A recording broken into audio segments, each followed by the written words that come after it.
Have you ever lived in a haunted house? Haunted houses can be recording, replay, echo-type hauntings where you see people repeating actions from the past, or they can feature a more interactive ghost that might have a message for the people living there. There can be some overlap with poltergeists who might attach themselves to a particular person in the house. But whatever the variety, haunted houses are one of the most common types of ghost story, at least in modern ghost folklore. But how does a house end up haunted in the first place?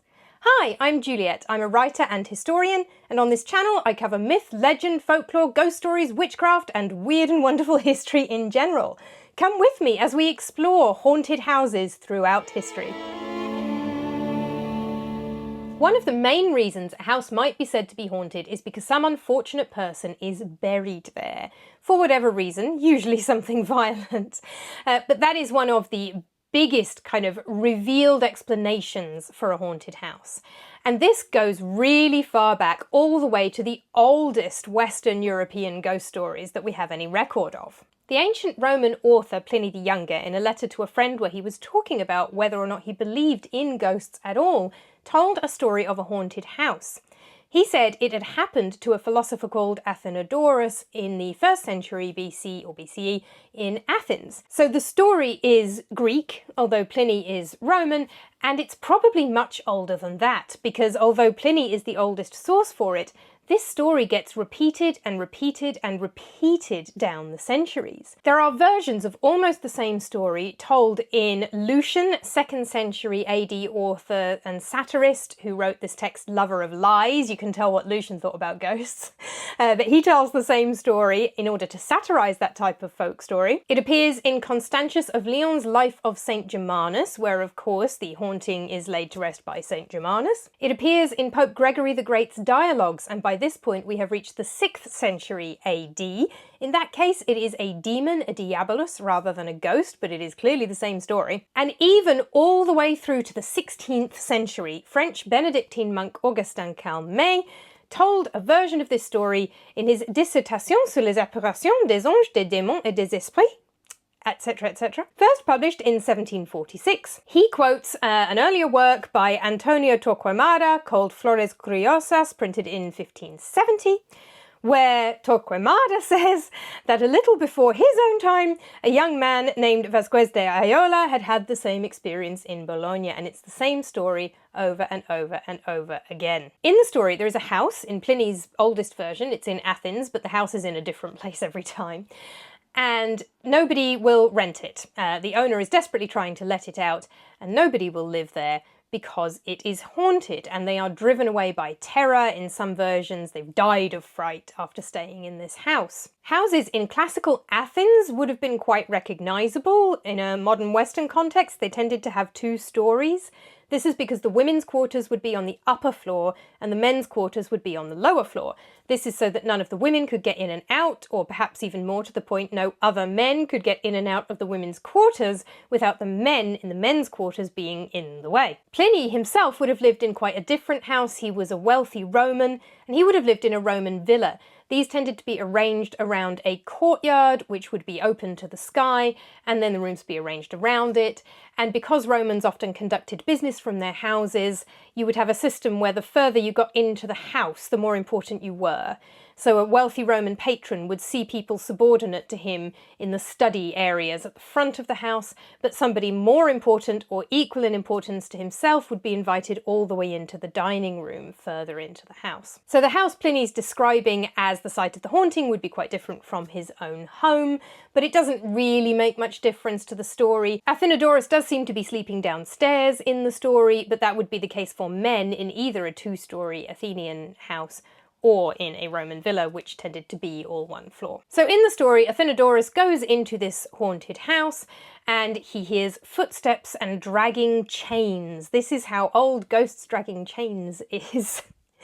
And eventually the figure of the ghost, usually an emaciated old man, appears to the philosopher. Athenodorus in Pliny's version tells him to wait while he finishes what he's writing. Wait a minute, ghost, I'll deal with you in a second. And then the ghost cannot speak, but the ghost beckons to Athenodorus to follow it, and he follows the ghost out to the garden, and the ghost kind of points at a particular spot. And then the next day they go to that spot and they dig it up and they find a body covered in iron chains. Iron chains are supposed to stop the ghost rising from the grave in Roman folklore. But obviously it didn't work in this case. So after they've found the body, Athenodorus obviously arranges for the body to be buried properly and with proper ceremonies, and then the hauntings stop. And this idea that if there is a body buried somewhere in the bounds of a property that they might end up haunting it can be found in all sorts of other times and places as well. Another example comes in one of the revenants of the Norse sagas. These are often translated as ghosts in English. They're really more like, a bit like zombies, but they don't have the kind of mindless of a zombie. They are revenants in the kind of classic sense of they're kind of, they have bodily form. They're not insubstantial like most Western ghosts tend to be. But otherwise they're very similar to other ghosts. And there's quite a few of them described in the various Norse sagas. And I just wanted to highlight one example from Laxdæla saga. This is one of the Islandiga sögur genre of sagas, which tell stories about the early settlers and colonists in Iceland between about the 9th and 11th centuries AD. Laxdæla saga itself was written in the 13th century, and the story that I'm about to talk about would take place somewhere in the middle of the 10th. It's quite similar to a lot of the other stories about revenants, and it relates to a man called Killer-Hrapp, and he is a very unpleasant person in life, and even more so in death. Before he dies, Hrapp demands of his wife that when he does die, he should be buried in the doorway of the house so that he can keep an eye on the property. And he's buried standing upright in the doorway. This is possible because this is presumably a house with a turf roof. Very common in Iceland and in Scandinavia in this period, for the obvious reasons of keeping the warmth in the winter. So the entire house would be covered in turf, and it isn't just kind of the roof as in the bit on the top, but it would come all the way down the sides so that all of what would be the roof and walls would be covered in turf. So this is how Hrapp has been able to be buried standing upright in the doorway, because we have to assume that it's a turfed home, and so he can be buried kind of in the turf of the doorway, or around the doorway. After his death and burial in the doorway, it seemed like the farm was cursed. Everybody who inherited it ended up dying, and their families would die, and the ghost would also actively attack people. He would attack servants and people living in the settlement, and sometimes even kill them. The chieftain Hoskuld had the body moved to the hillsides. They decided that obviously the body being buried there was the problem, and they moved the body thinking that would sort it. He had it moved to a place he thought the cattle would not go in the hillsides. But the haunting continued. People who inherited the property continued to die, including one man, Thorstein, who had intended to settle on the farm but was shipwrecked before he even got there. Eventually the farm was taken over by Olaf Peacock, whose servants found the horrible old ghost in the doorway of the cowshed and saw him clearly and rushed at him with a spear. That did no good because he's undead. But after that, Olaf tracked the body down to where it had been buried and dug it up, and then they cremated the body. And after that, that laid the hauntings to rest. So interestingly, moving the body from the house didn't help the haunting. The body had to be completely destroyed to stop the ghost from haunting the farm, even after he'd been physically moved out of there. Of course, often the reason someone might be buried in a home is because they have been murdered in it, and often a reason given for a haunting is that a murder has taken place in the house, whether or not the victim was buried there. Sometimes it's the victim who's said to haunt the house, sometimes it's the murderer who haunts the house. Obviously, one of the most famous examples of this is Amityville, Long Island, USA, New York. Subject of the Amityville horror. The house is actually 1112 Ocean Avenue in Amityville, although the address has since been changed so that the people living there now don't have constant ghost hunters turning up. The house itself is a Dutch colonial revival style. It was built around 1924 in this style that deliberately apes Dutch colonial housing. So not actually a colonial house, but deliberately built to look old-fashioned, if you like, and reasonably old by American standards itself. That's not to disparage American houses by any means, but we have some very, very old houses over here in the UK. But it is relatively old. It's got 6 bedrooms. It's a big, kind of rambling old house, and it looks a bit like where the Addams family might live, let's face it. It's in a more urban area. It's not kind of isolated like I would imagine the Addams family live in, but it does look like you can imagine the Addams family living there. It is that type of house. So it does lend itself to the idea of being haunted, and then obviously you've got this terrible history with these murders happening that just increases that perception. On November 13th, 1974, a young man called Ronald DeFeo shot and murdered both his parents and all 4 of his siblings in that house. The house was then put up for sale, and it was almost a year later before it was bought by the Lutz family. George and Kathy Lutz moved in with their 3 children and their dog in December 1975, but they moved out again 28 days later after a whole host of paranormal phenomena, obviously enough to fill an entire book. But including cold spots, weird smells, weird noises, levitation, Kathy's face looking like an old crone in the mirror, the face of DeFeo appearing in the plywood, and George waking up at 3:15 a.m. every night, which was the time of the murders. This is obviously an extremely famous, infamous case. The accuracy of just about everything in here has been debated. There's an enormous amount of debate around it. The famous paranormal researchers Ed and Lorraine Warren visited at one point. It's been the subject of all sorts of kind of studies. I'm sure we can go into it in its own dedicated video another time. But it is definitely one of the most famous examples of this idea that a murder happens in a house, and either the house is haunted because of the murder, or, something we'll come back to in a bit, the murder happened because the house was cursed. But sometimes there isn't any kind of notion of a curse or anything like that. Sometimes it is simply a one-off murder, and then that traumatic event leaves its mark. And as I say, it can just as often be the murderer who is sent to haunt the place as the victim. A good illustration of this is a Victorian example from Wales in the UK. In July 1898, in Powell Street in Swansea, a sailor called Henry O'Neill murdered his young wife in bed and then killed himself in the nearby canal. A year later, it was claimed in local newspapers that several of the residents affirmed that they have seen O'Neill's ghost. His spirit walks at night in the garden of number 45, that was his home. The result is that the folk living on that side of Powell Street are in a terrible state of fright. As soon as the shades of night fall, the back doors are locked, bolted and barred, and the women and children will not go out into the yards. O'Neill's ghost was frequently seen in the garden where he had buried his wife's clothes. One woman even said she felt 2 clammy hands on her face when taking clothes in from the washing line after dark. Powell Street today is modern buildings and student accommodation, but back then it was terraced housing for industrial workers. These were 2 up, 2 down, or even 1 up, 1 down, tiny houses, all joined up together with small yards or small gardens. So people are very much living in each other's pockets. There's some pictures here. These are actually Northern Irish examples from the Ulster Folk Museum, so not quite exactly the same as what you would have seen in Wales, but very similar. You get the idea of the kind of space or lack of space you're looking at in these homes. So everybody is living on top of one another, and events in one house are going to affect everybody along the row. So it's perhaps not surprising that something as traumatic as a murder happening in a house that's adjoined to your own would leave its mark on the community. But I've mentioned curses a couple of times already, and another possible reason given sometimes for houses being haunted is that the house itself or the land it is built on is somehow cursed. This is something that comes up in the case of Amityville. When I was growing up, there was this trope, usually in fiction, ghost stories. A haunted house would always be built on a Native American burial ground. I used to read things like the Babysitter's Club and that kind of thing, point horror, you know, they would always be built on a Native American burial ground, and that's why they're haunted. Amityville has been blamed for this trope, or more specifically the author Jay Anson, who wrote the book The Amityville Horror. Anson suggested that the Amityville house was actually haunted by 3 different entities: the ghost of an old woman, the ghost of a little boy, and a demon. And there is some suggestion throughout the book that the house is cursed, and that maybe that's why Ronald DeFeo carried out those murders in the first place, which is a bit different to the Swansea example, where, you know, a horrible human being has carried out a horrible murder and then he is hanging about the house, but it's nothing to do with the house or land itself, and nothing else happens. To the best of my knowledge, tell me if you live on Powell Street and you've had any weird experiences.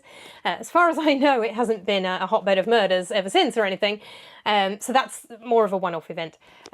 Whereas Anson's implication with Amityville is that the house or the land it's built on is somehow cursed and is causing these terrible things. He claims reporters said at the time that tragedy had struck nearly every family who lived there, as well as some who lived in the house that stood on that site before the Amityville house. And then the really dubious claim that gave rise to this trope: Anson claimed that the Amityville Historical Society told the Lutzes that the site had been used by Shinnecock Indians as an enclosure for the sick, mad and dying, that they were penned up there until they died, although not, interestingly, as a burial ground because they believed it was infested with demons. So the actual Indian burial ground thing is kind of a corruption of that even. But I should say that has since been thoroughly debunked. The Shinnecock tribe were nowhere near the area. That is not something they did. That is absolutely not historically accurate, that particular claim. But it did give rise to this trope in ghost folklore of a house is haunted because it's been built on a Native American burial ground. But that is not the only place we can find cursed houses or cursed homes. It's not a trope specific to the United States by any means, nor is it specific to the 20th century and 21st. We can find another example all the way back in early modern China. The Shadow Book by Confucian Chinese imperial librarian Ji Yun is 5 volumes of over 1,200 tales of strange occurrences and weird stories that Ji Yun wrote down starting from about 1789. He gets these stories from all over the place, but actually the cursed house relates to his own life experience. He doesn't describe the house in detail, but judging from the time and place where he was living, it was probably a sirwan. A sirwan, I'm so sorry, I do not know how to pronounce that. I am going to put the text at the bottom of the screen. Please accept my apologies, Chinese speakers. That is a courtyard house, similar in style to Roman villas, so rather like what Pliny would have lived in, with a courtyard in the middle, a central courtyard, and buildings around the outside. And it sounds like that's the sort of house that he's describing in this story. I settled down in a rented house on Zhukou Street. While the house initially seemed like a good one, it soon turned out to have serious problems. The door curtain of one of the rear rooms on the house's southern side acted as if alive. Although there was no source of open air near it, this room's curtain would flap and flutter and lift several handspans from the floor as if blown about by wind. But far more unsettling was how my children burst into tears when entering that room, and only that room. Sobbing, they would point at the empty air and claim to see a fat monk with dead eyes smiling at them from the bed and signalling them to come near. Frequently at night, the keening of a woman would be heard. To us, the sound seemed to come from Magistrate Long's, the house next door. But he swore that he too heard the sound, except it came from our house. No matter how much I thought on these matters or dug around, I could not understand how these phenomena were connected to one another, nor could I account for any of them individually. However, one does not need to fully understand the nature or history of something to know that it is dangerous. Therefore, we moved from that house to the Doubletree residence. So Ji Yun never found an explanation for why the house seemed to be cursed, haunted, or both. He just decided that he was going to get the heck out of Dodge very sensibly and simply moved, as did Magistrate Long from next door. Whether a haunting in a haunted house relates to some kind of traumatic event like a murder or not, one of the most common types of haunting in a haunted house is an echo or a recording or a replay. There's various names for this type of haunting. Essentially, this refers to ghosts that don't seem to be active spirits, that don't seem to be aware of what they're doing or where they are, that don't communicate. It's more like an echo, so sometimes called a recording or replay, because it doesn't seem like it's necessarily the actual spirit of the person, not like Pliny's story, where there's very definitely a spirit of a person with a message who says, basically is saying without being able to speak, come and give me a proper burial, please. Nothing like that. Not interactive, not like the poltergeist. Amityville is a poltergeist. Say, haunted houses often overlap with poltergeists, which is its own category of ghost activity, but is usually in a house, so overlaps with haunted houses. But recordings or replays are nothing like poltergeists. They're nothing like ghosts with a message. They simply move about.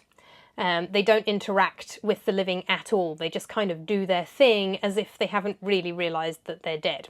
They are often thought to be literal recordings. This is one of the theories behind them, that rather than being somebody's spirit hanging around, that they might literally be the imprint of somebody's life on a place, especially if there has been a traumatic event. Or alternatively, they're just people who live there and like to hang around. And if there is a traumatic event behind this type of haunting, it doesn't have to be a murder. it can be a very, very stressful time in someone's life that might have caused their spirit or emotions or something to imprint on the property. We can see an example of this from Poston, Arizona. This was the site of the biggest of the 10 internment camps where Japanese Americans were imprisoned between 1942 and 1945 during World War II. Hundreds of thousands of Japanese Americans were put in these internment camps for the duration of the Second World War while the US was fighting Japan because they weren't trusted by the US to live freely, apparently. This biggest of the internment camps was established on land that was part of the Colorado River Indian Tribe Reservation, very much against the wishes of the Colorado River Indian Reservation Tribal Council. The director of the Colorado Indian Museum, Betty Cornelius, who is Nuwu or Chemerevi, told author Antonio Garces that the US government made the Japanese build their own community structures. They built single-family homes and long barracks that were designed to house about 10 families. The uniqueness of their architecture was unmistakable. These houses were built in a distinct pagoda style. The roofline swung out and curved slightly upward away from the outside walls, and there was a distinct space between where the roof and the ceiling came together. Many babies were born in these camps, and many elderly Japanese died at the camps. I heard that some of the dead were taken back to the towns where they were removed from or shipped back to Japan. I personally am aware that several Japanese bodies were buried in the Parker Cemetery just a few miles north of here. When the Japanese were eventually relocated back to the larger society, the houses and barracks which they had built were given to the Colorado Indian community. The barracks were cut into equal sections of about 15 to 20 feet wide by equal lengths long and distributed to Indian families. A few of these old Japanese houses are still standing on the reservation. Some of these houses, which we Indians were given, were haunted. Spirits of those Japanese who lived and died within the walls of the houses they built with their own hands refused to move on. And Cornelius went on to describe doors opening and closing on their own, chairs moving, lights going on and off, footsteps, babies crying, and the ghostly outlines of people walking from room to room or through the doors. But she explained that they weren't doing any harm, and although they did make some efforts to try and kind of cleanse the homes of spirits, mostly people just kind of lived with them. They weren't threatening in any way. They were just echoes of people who had lived there at an extremely traumatic time in their lives. Sometimes, of course, there isn't much explanation for why a house might be haunted, although it is worth noting that the bigger, richer and older a house is, the more likely it is to have acquired some ghosts. One of the themes you'll see throughout this video is we've got a few examples of very large manor houses built for white Europeans in countries they colonised. Most of those tend to have some ghosts. Older British homes, older American homes, really anywhere that's been around for a while and that is quite a large house with a long history will tend to produce some ghosts. Some of them can even overlap with other ghost story tropes, not just the poltergeists, of course.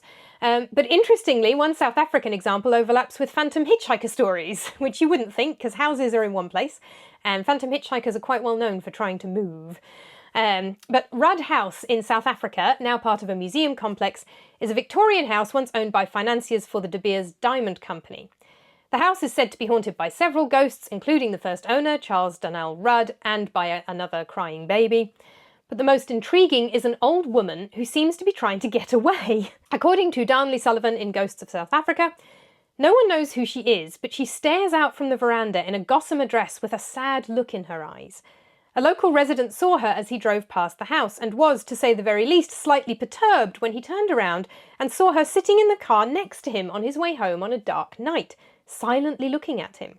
He had two companions in the car with him, but although they could feel the cold in the vehicle, he was the only one able to see her. That's a really unusual example of a ghost trying to get out of the house they are haunting. Usually kind of the point of haunted houses is they tend to stay where they are, unless they are showing you the body in the garden or something. But this one is clearly trying to get away. In the UK, just about every older stately home will have a white or grey misty lady who walks around, sometimes a monk if it was close enough to an abbey. Presumably people are seeing some kind of shape out of the corner of their eye or something, some kind of amorphous shape, and because it's kind of whitish, greyish and a bit blobby, it looks like a woman in a dress, maybe? Perhaps the most famous of these is the Brown Lady of Raynham Hall in Norfolk, who is the subject of one of the most famous ghost photographs of all time. This photo was taken in 1936 by Captain Hubert C. Provand and published in the magazine Country Life in that same year. Raynham Hall was built between 1622 and 1637 and is a relatively early example of a big, imposing country house that English lords and gentlemen tended to live in the early modern and into the Victorian period. Castles had become less and less fashionable or needed in a military sense over the preceding 200 years. Warfare was being taken over by guns and cannon, and the castle as military fortification had become less necessary, so they became less fashionable as homes as well. And English lords started building big fancy houses, many of which are still standing today as they were continuously occupied up until the 19th or 20th centuries and then often taken over by people like the National Trust or English Heritage who maintain these old homes. Raynham Hall itself is still privately owned, although it is open as a venue. You can have your wedding there, or a conference, or you can go glamping. So if you want to go check it out and go looking for the brown lady, you can get married, or you can book in for some glamping and see if you can catch her in the grounds. The ghost of Raynham Hall is called the Brown Lady because of the brown dress she wears, and is supposedly the ghost of Dorothy Walpole, the second wife of Charles Townshend, who had locked her in the house for years after finding out that she had had an affair until she eventually died of smallpox. The ghost was seen in 1835, 1836 and 1926 before the famous photo was taken in 1936, but she hasn't been seen very much since, and some people have argued that the photo is faked. This is relatively easy to do with this type of photography, and there was a whole fashion for spirit photography in the 19th century, much of which was faked by using an old plate to create the photograph. Although by 1936, probably you wouldn't be doing it in the same way as that. You would have a more up-to-date form of camera, but still relatively easy to fake this kind of thing, especially in a black and white photo. Others, on the other hand, have said you couldn't possibly fake it the way it has come out, so who knows? Like Raynham Hall, these big old houses often become tourist attractions. As we get into the later 19th and into the 20th century, they become too big for one family to maintain. These big old families aren't as well off as they used to be. Times have changed, society has changed, and they usually get turned into some kind of tourist attraction or wedding venue like Raynham Hall, a way of making enough money for the upkeep of the houses. And of course, sometimes a good ghost story can attract tourists and may be part of the reason that the ghost stories are perpetuated. Another stately home that's been turned into a conference venue at various points in its history is Whepsted Manor in Australia. This is in Wellington Point in Queensland. It was built in 1889 for a wealthy English landowner called Gilbert Burnet. It was a private hospital between 1943 and 1973, but then it reverted to being a private home again, and it has been a restaurant, it has been a conference venue, and in 1992 it was added to the Queensland Heritage Register. Ben Pobjie included it in his book 100 Tales from Australia's Most Haunted Places, and by the way, if you haven't read this book, I thoroughly recommend it. Pobjie is a bit of a skeptic, and his writing style is so witty and so funny. I just love his little running commentary on the stories he's telling. I believe in ghosts myself, but I don't believe every ghost story I'm ever told, and Pobjie's just absolutely dryly sceptical wit throughout the book is great. So thoroughly recommend this if you want to read a random collection of ghost stories. And I apologise, Mr. Pobjie, if I'm not pronouncing your name properly. Ben had picked up the story from a website called funzug.com, which called it the second scariest house on earth, second to Amityville.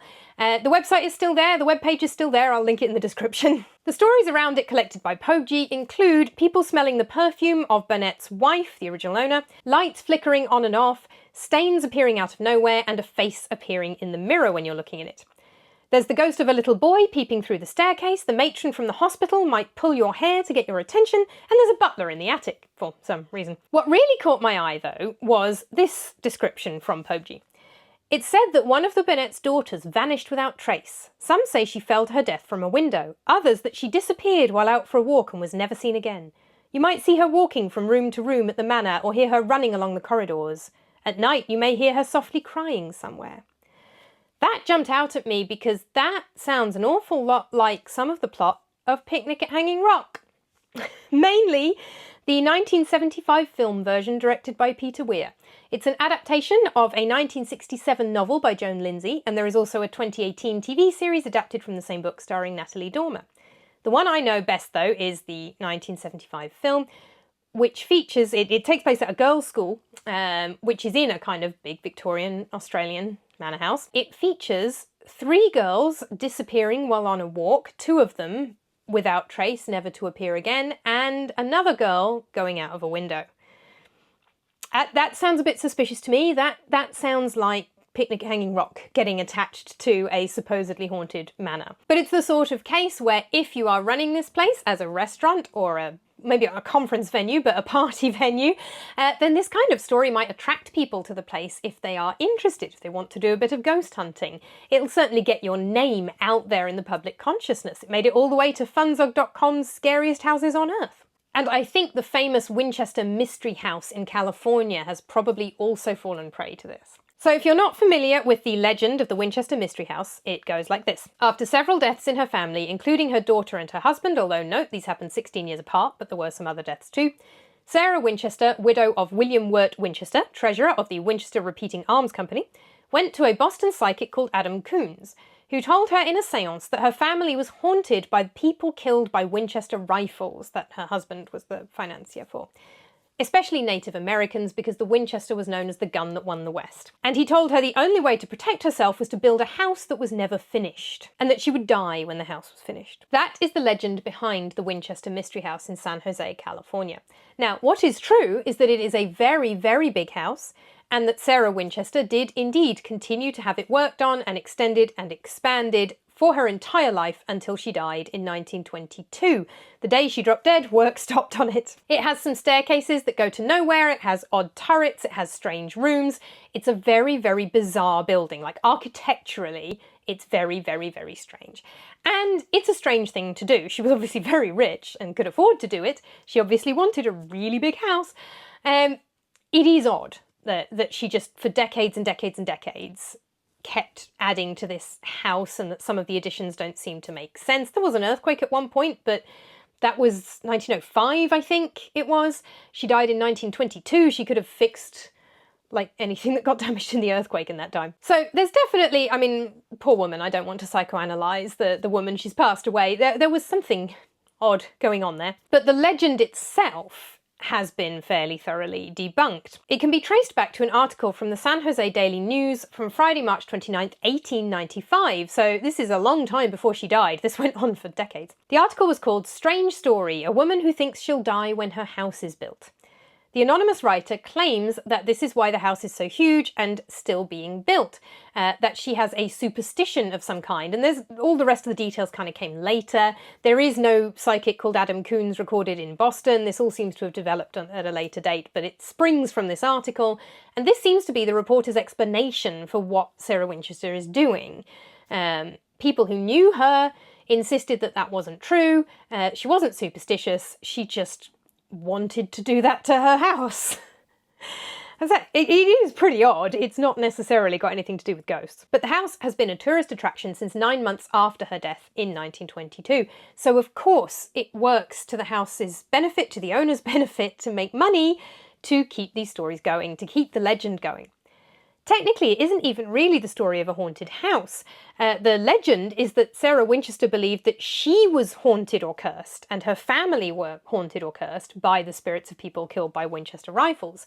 Not that the house is haunted. She moved to the house after this seance and after these deaths of her family members. The house is supposed to keep the ghosts away. That's literally its purpose.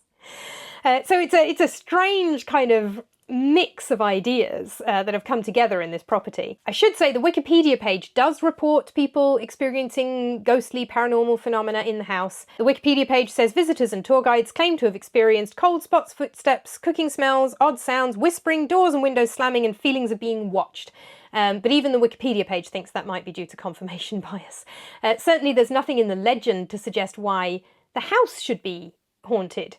It's her that is supposed to be haunted, not the house. The house is the protection. But of course, it gets the tourists in if the house is supposedly haunted. And it is another one, like the Amityville house, that looks like a haunted house. Sarah Winchester took inspiration from all over the place in her extensions and building works and so on. I mean, this does not conform to any one specific architectural style. It's got turrets and all sorts of things. But it does look a little bit like Queen Anne revival style, which we'll see another example of shortly, with those kind of turrets, and it has that sort of old-fashioned look. It's also obviously very big, and it's got all these weird, like, staircases, well, one staircase that goes nowhere and things like that. So it feels like a haunted house. And it's inspired the idea of a haunted house. If you have a look at this picture of the haunted house theme park ride at Alton Towers in the UK, which is called Alton Manor. There is a real stately home on the site, but this is the one that is the haunted house ride. You can see that it's been designed to look a little bit like the Winchester house, or at least houses of that style. And these reasons you might want to fake a haunting are nothing new, or fake or at least continue the story of a haunting. Way back in the mid-18th century, Augustin Calmet, the French monk, was not a believer in haunted houses. He did believe in various other supernatural phenomena, and of course he was a monk, so he was religious and would have believed in life after death, presumably. But he didn't believe in haunted houses, and he outlined some of the reasons he thought people might fake or mistake a haunting. He says, "Now it is a tenant who wishes to decry the house in which he resides, to hinder others from coming who would like to take his place. Then a band of coiners who have taken possession of a dwelling," so that's people who have obtained money through illegal means, whose interest it is to keep their secret from being found out, so basically that they are keeping their illegal activities hidden in the house. Or a farmer who desires to retain his farm and wishes to prevent others from coming to offer more for it.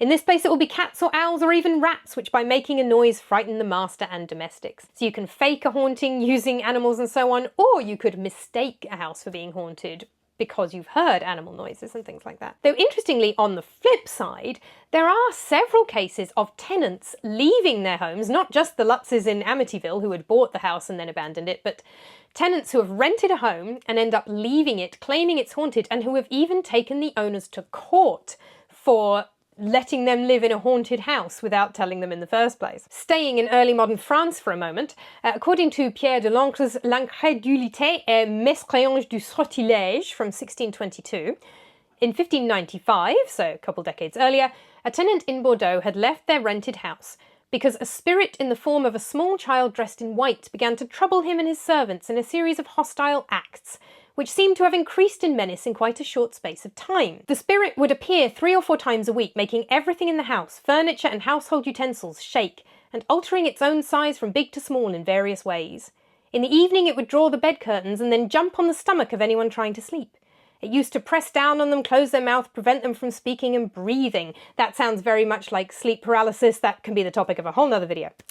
It would transport the male and female servants from the bed to the yard and top of the house to the bottom, as well as striking and beating people. The owner of the house, annoyed because of these alleged happenings, which would affect the value of her property and her ability to find another tenant, brought the matter to court on the grounds that it was not possible for a house to be infested by spirits.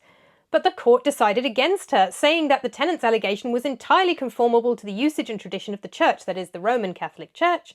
France is and was at the time predominantly Roman Catholic. And it was also in line with the authority of the Holy Fathers of the Church, the conclusion reached by scholastics, the opinion of philosophers, the decision of legal experts, and the experience of many centuries. We have another legally haunted house from British India. Similar, very sad story. This is from S. Mukherjee's Book of Indian Ghost Stories. He published 2 editions in 1914 and 1917 during the British occupation of India. The book relates stories collected from newspapers and local sources. He says, "A curious little story was told the other day in a certain civil court in British India. A British major he refers to as Brown and his wife moved out of the large house they rented after only 3 weeks, and the landlord demanded rent for the whole term of the lease, and they went to court." So here we have another white Europeans in this case, a rented very large house in a country they have colonised. This is a theme. According to the major, about 15 days after moving in, they heard the sound of a number of feet along the corridor, even though it was carpeted. They looked at their bedroom door and 3 shadowy forms walked in. A white European man in nightclothes, a white woman in nightclothes, and a woman of colour who was probably an Indian ayah, that's a nurse or a nanny for a small baby or a child. The couple could not move. The 3 figures searched the room and then left, were heard in a couple of neighbouring rooms, and then disappeared. Major Brown then brought his Indian chowkidar, which is the night watchman, to give testimony in court. The night watchman testified that the trouble went back to a tragic incident from just after the Indian Mutiny. A British judge had come to live in the house. He had condemned a young man to death in court, and the young man's parents had vowed vengeance on the judge. Shortly afterwards, the judge's young baby disappeared from their cot without a trace. There was a search and police were called that night, but nothing was found. Then the next morning, the judge, his wife and the baby's Indian ayah were all found dead in their beds, killed by snake bites. Since then, the ghosts of the three have been seen every Friday night, but they are harmless, the night watchman added. The Indian judge's decision on the renting, though, was that the landlord knew that the house was practically uninhabitable and concealed that fact from his tenant. He therefore could not recover and the suit was dismissed with costs. So even though the ghosts were harmless, the landlord was he was the plaintiff and his suit was dismissed because the presence of these ghosts every Friday night made the house uninhabitable. And of course that's very similar to the famous American example of the legally haunted house from the Stambovsky versus Ackley case, sometimes known as the Ghostbusters case. In 1989 or 1990, Jeffrey and Patricia Stambovsky were in the process of buying a house in Nyack, New York from Helen Ackley. The house was a Victorian Queen Anne revival style house. So once again, it looks exactly like a haunted house might look. Nothing to do with the actual reign of Queen Anne in the UK, but a Victorian style of housing in the United States. That is deliberately, again, old-fashioned looking, and you can see it looks a bit like the Winchester House bits of that. It looks a bit like that theme park ride from Alton Towers. It looks like a haunted house. There are, of course, plenty of houses of that style that are not haunted as far as I know. It also reminds me of the house Sabrina the Teenage Witch lived in. That's what I always think of when I see this style. Anyway, after Mr. Stambovsky signed the contract and made a down payment, Ackley asked her real estate broker, Ellis Realty, to disclose to the Stambovskys that the house was haunted by a poltergeist. The Stambovskys laughed it off and they signed the contract. But Stambovsky says he was never told. This is part of the court case. The haunting was very well known in the local area because Ackley had reported it multiple times, including in the local press and even in a Reader's Digest article called Our Haunted House on the Hudson in 1977. This included reports of at least 3 different ghosts, including a pair of disembodied feet wearing moccasins, a man in a powdered wig and Revolutionary War era clothing, so obviously not from the house, but presumably from the land the house is on, and a ghost that would wake the children by shaking their beds and sometimes leave them presents. The house was on a walking tour of Nyack and paranormal researchers had visited as well, but the Stambovskys were from New York City and they didn't know any of that. About a week later, Mr. Stambovsky called a meeting about the ghosts. After hearing the full story, he wanted to cancel the contract and claim damages for fraudulent misrepresentation on the grounds it should have been disclosed and wasn't. Obviously, in this case, the Stambovskys are actually buying the house, not just renting it, so it's very complicated legally. He didn't attend the hearing and forfeited his down payment. The New York Supreme Court dismissed the action and Stambovsky appealed. Then the court determined that the house was legally haunted because of the well-known story and press attention. So they didn't say that they could determine whether or not there were ghosts in it.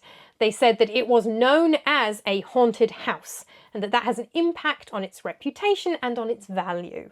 And therefore the house is legally haunted, whether or not there are actual ghosts in it. Initially, the claim had been rejected on the grounds of caveat emptor, buyer beware, but the appeal court reversed this decision on the grounds that haunting was not something a buyer could reasonably find out about by a physical inspection.